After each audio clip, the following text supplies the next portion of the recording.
Today, the Green New scam ends as the EPA does its part to usher in the golden age of American success. EPA will be reconsidering many suffocating rules that restrict nearly every sector of our economy and cost Americans trillions of dollars. Joining us here in the EPA headquarters building, EPA Administrator Lee Zeldin. Mr. Administrator, thanks for having us. Great to be with you. This is a great building. Yes, sir. You're treating this differently than many of your predecessors have. You've done a lot of things in a short time. What is your mandate here? The American public elected President Trump to ensure that we were heeding their economic concerns, promoting consumer freedom, to help unleash a golden age of American prosperity. All these different agencies, including EPA, have so many powers, equities that allow us to deliver on that Trump mandate. So for us here at EPA, our core mission is protecting human health and the environment. We want to power the great American comeback, which means, as President Trump has spoken about, clean air, land, and water for all Americans. But we can also help unleash energy dominance, make America the AI capital of the world, advance cooperative federalism, permitting reform, bringing back American auto jobs. These are also all demands that the American public voted for. But you're cutting regulations. You are scaling back the broad kind of regulatory authority that this agency has historically had.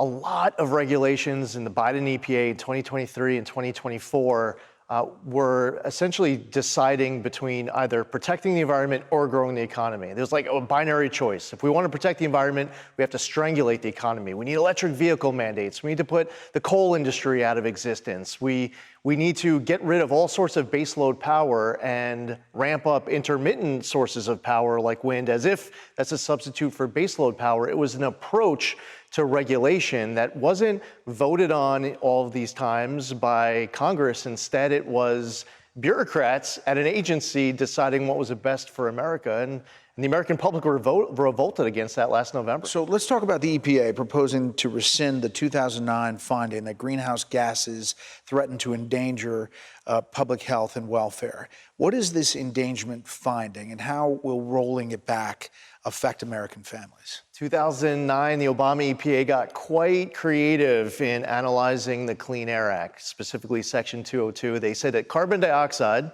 when mixed with a bunch of other well-mixed gases, greenhouse gases, some not even emitted from mobile sources, that it contributes to global climate change, not causes, they say contributes. They don't say how much, north of zero. And then they say global climate change endangers public health and welfare. There are so many mental leaps in there. Where do we get our authority from as an agency? We get it from statute. But if you actually read the law, it doesn't say so much of what these mental leaps were that created it. So what's the significance of the endangerment finding? Well, then they end up creating what amounts to trillions of dollars of regulation to move this country towards forcing people and car manufacturers to be putting electric vehicles on the streets. President Trump isn't against an American purchasing an electric vehicle, but if they want to go out and get a gas-powered vehicle, they should be allowed to. So without national greenhouse gas standards, could businesses be exposed to lawsuits and kind of a patchwork of state regulations? Well, for a long time, you had businesses that were forced to live under this regulatory scheme that kept getting worse. It wasn't just like a regulation came out in 2009 after the endangerment finding, and then that was it. They kept on piling more and more and more regulations that followed. Our proposal isn't just a rescission of the endangerment finding, but also all of the regulations that followed for light, medium, and heavy-duty vehicles. You know, here at the agency, we're heeding the American public that wants relief from diesel exhaust fluid systems. They want their gas cans to be able to pour more freely. They want us to be able to both respond to LA wildfires, help clean up the Tijuana River sewage, increase water quality in Southeast Pennsylvania, all of this that we're doing and much more. Superfund sites, brownfield sites, they know that we can protect the environment and grow the economy. We're the ones who choose both, and we're proud of it. But you're ready to defend all of this in court. You expect lawsuits to be filed. I realize that as the Minister of EPA, every decision I make, whether I say yes or no, that I'm going to get sued. But that's the position we signed up for. We're here to make the big decision. So far, you've scaled back this the reach of this place. You talk about saving a lot of money. What is that number? Over $29 billion of grants I've canceled. 29 billion of grants. Our operating budget annually is about $10 billion. We've canceled over $29 billion. $27 billion of it was the Greenhouse Gas Reduction Fund, part of the Inflation Reduction Act when President Biden had one-party control of Congress. And it was filled with self-dealing and conflicts of interest, unqualified recipients, reduced agency oversight, money going through pass-throughs, the dollar getting diluted.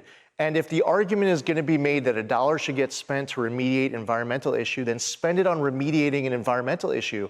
Instead, they're giving it to their friends, former Biden and Obama officials and Democratic donors. You know, President Trump talks about Stacey Abrams as one linked NGO to her that received $2 billion. Is that true? Yes, in 2023. And it was going out the door. Yes, in 2023, that NGO received $100. In 2024, they got $2 billion from the Biden EPA. They had to complete training in their grant agreement, page 7, that says they have 90 days to complete training called How to Develop a Budget. Yet, in the first 21 days, they can start spending the money, billions of dollars. Now, you could ask all sorts of great questions about where the money goes once it goes through pass-throughs. And deliberately, by design, I won't have answers to basic questions. So this pass-throughs, I mean, you have to be almost an investigator to see the bank shots of where this money goes, right? I mean, that's part of what you're trying to find out. Have you been shocked by what you've found? Stunning. And in one case, for example, in the Solar for All program, a $7 billion program that's been canceled, we found examples where there were 4 pass-throughs and they're all getting a VIG. So it's not like the dollar goes from an appropriation of Congress to a dollar that gets used for some good reason on the back end. Think of how much that dollar gets diluted when you have 4 pass-throughs, each taking their 15+%. So for the people who looked and hear this and say, oh, this is the fleecing of America, this is expanded government, and you guys are attacking it. They looked at DOGE and said that was going to do it. And they haven't seen that yet. They haven't seen that develop, and all that was talked about really hasn't come to fruition. How do you deal with that criticism? Well, at this agency where we've now canceled 3 times the size of our operating budget, we've been proudly implementing a zero-tolerance policy for any waste and abuse. Working with DOGE, on top of the $27 billion that I canceled for the Greenhouse Gas Reduction Fund, was over $2 billion of many hundreds of grants where you might. So you're saying it's an ongoing process. I mean, it's not stopped. No, and I want to be able to account for every single dollar that goes through this agency. That is my duty. Now, unfortunately, it's not a situation where unanimously members of Congress all want me to be able to account for every last dollar.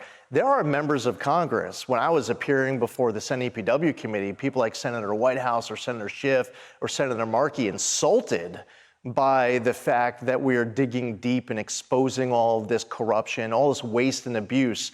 They should be outraged with me, and instead they're infuriated by the fact that we're doing something about it. So for your colleagues who worked with you as a congressman up on Capitol Hill, Politico has this quote, from a pro-climate Republican to one of Trump disruptors. EPA Administrator Lee Zeldin's attacks on his agency's spending and regulations have made him a rising star in the Trump cabinet, but left some former colleagues mystified. Why would they be mystified? Have you changed? I would say, no, absolutely not. I would go back and look at the 100th day of President Trump's term in office. We released our top 100 environmental actions we took in those first 100 days. On President Trump's 200th day in office, the next top 100 environmental actions that we took. I just got back from Mexico City, where we signed an agreement with Mexico to have a permanent 100% solution to end the Tijuana River sewage. Earlier, I was talking about what happened in LA. That was the largest wildfire response in the history of this agency. And with President Trump's leadership and executive order, we got it done in under 30 days. So you're saying you can protect the environment and protect the taxpayer dollars? Amen. That's music to my ears, yes. That should be lyrics of a song. It's absolutely true. The American public demand it. Mr. Administrator, we appreciate the time and the tour. We'll speak with you in a little bit. Yes, sir. Hey, Sean Hannity here. Hey, click here to subscribe to Fox News YouTube page and catch our hottest interviews and most compelling analysis. You will not get it anywhere else.